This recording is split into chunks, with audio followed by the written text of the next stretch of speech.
This goat sleeps so deep that he looks dead, but he's not dead.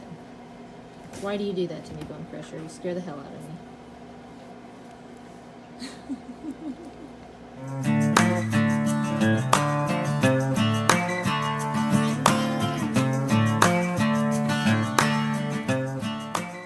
All right, folks. Well, I have chosen to make a hard decision that maybe to others doesn't seem hard, but something is just so very wrong here. And so what had initially happened was I had tubed him for a while, and then he seemed like he was actually getting on pretty good.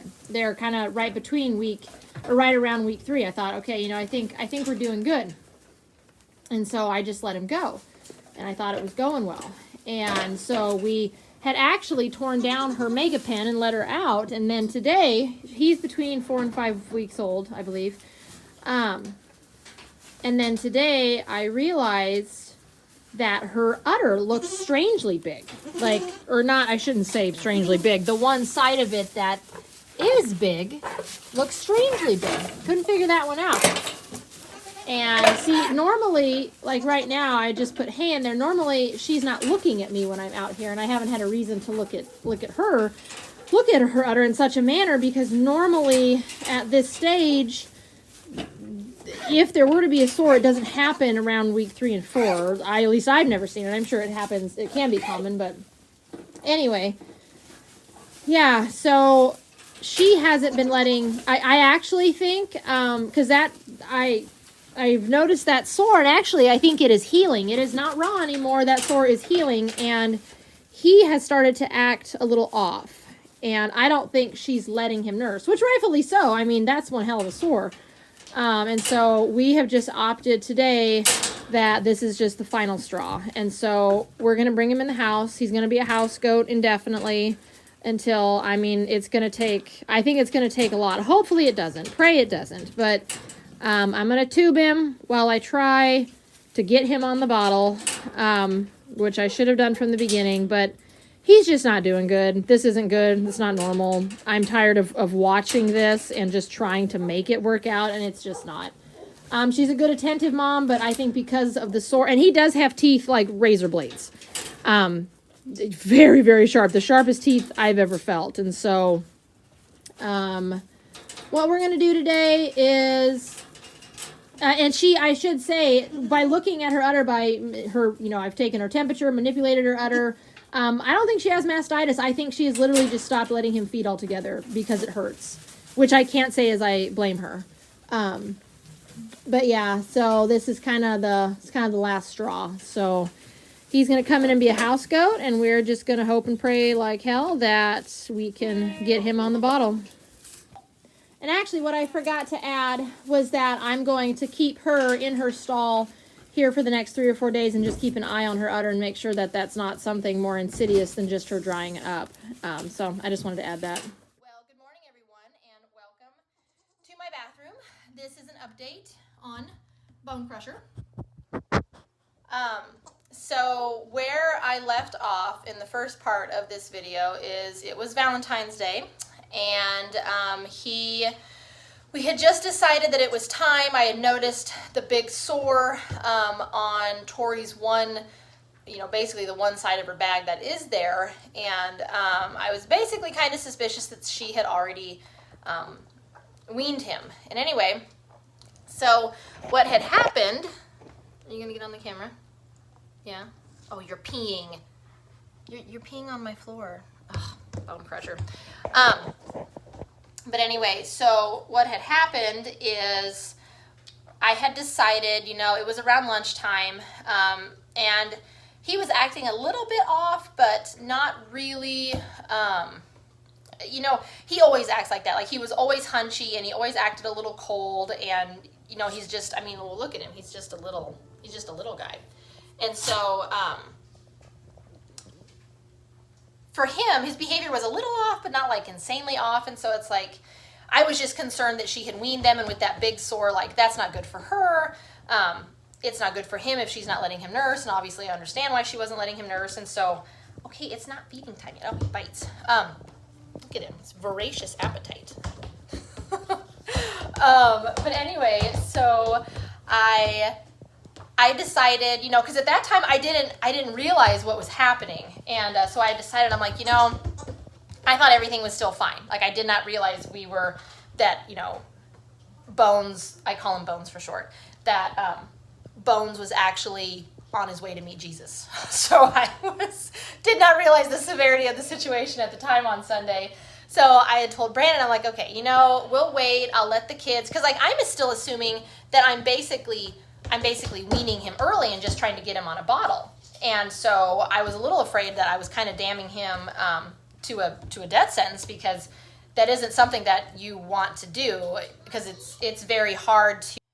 But that is not something that you normally want to do, just because, past the age of newborn, once a baby goat's been with its mom, it can be really, really, really hard, especially a healthy baby with a healthy mom, because I see it all the time happen on Facebook and in everywhere. Craigslist, people, they want to sell goats that are with the mom but on the bottle, sell them as bottle babies, and it's hard, and it's a trap, because it's really, really hard to do. And so I was very much afraid I was damning him to death, because I did not realize at the time that that she had basically already weaned him. So I'm getting a little off track. So it was about noon. I told Brandon, well, we'll bring him in after the kids take their naps. I'm sure everything's, I'm not worried about him for now. So I bring him in later that afternoon, and I put him in the playpen. And again, I'm not thinking anything is, anything is off. And it's nice in the kidding shed, but it's not,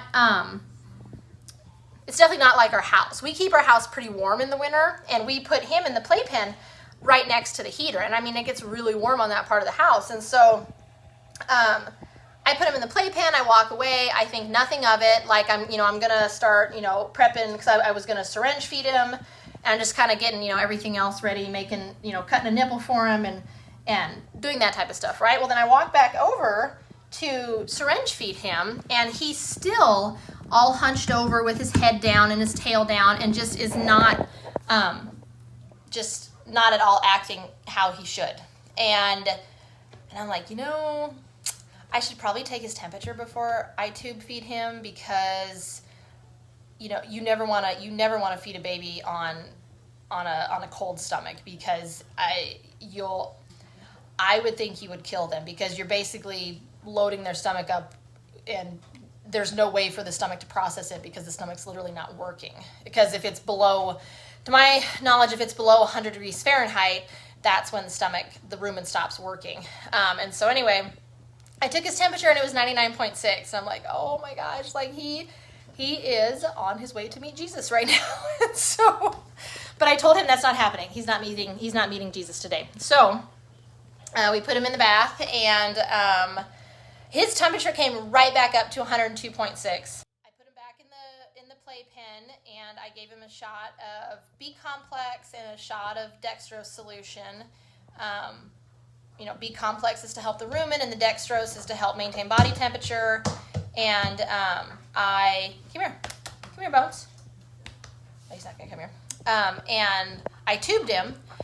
And he's been in the house for much longer than I really care to admit, but it's basically, if you can do the math, it's basically been a week, because it's now Saturday the 20th, and I'm just now preparing to take him outside finally today, because I think he's ready. But so he was only eating, I think that first day he could only take in, because he took to the bottle like that. I tubed him the first time. That's what I was going to say. I tubed him the first time, and then the next time I'm like, well, I'll try a bottle. Like, I don't know if he'll actually take it. And like, whenever you start a kid on, or at least in my experience, when you start kids on bottles, they'll clamp their jaw shut, and you have to pry it open and force the nipple in there. And then after, it takes sometimes quite a few feedings for them to start like voluntarily. Like, he just now yesterday started opening his mouth for me to put the bottle in it, and we've been bottle feeding now for almost a week. And so it definitely takes time and commitment, but he is, well, here, I'll show you.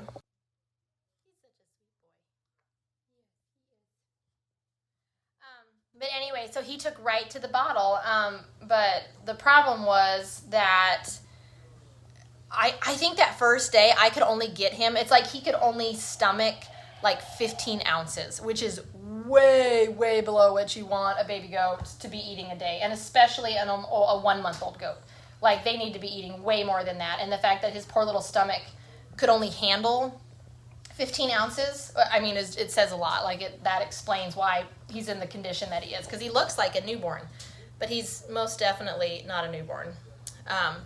So anyway, I have him up. We finally got him to where he can take about 6 to 7 ounces of feeding about every 5 hours. He's done really well with that. I mean, so yeah, he's doing excellent with that. So I just added it up, and I think yesterday, he ate, I want to say it was like 38 ounces. So that's really good, and he feels heavier for once. And so, and he's starting to eat goat. I call it his goat chow, because he's basically been like a dog in the house, and so he has his goat chow that he eats. But he started taking really well to the pellets that we feed, and he eats alfalfa, and so he's doing really well. So he's a very sweet boy.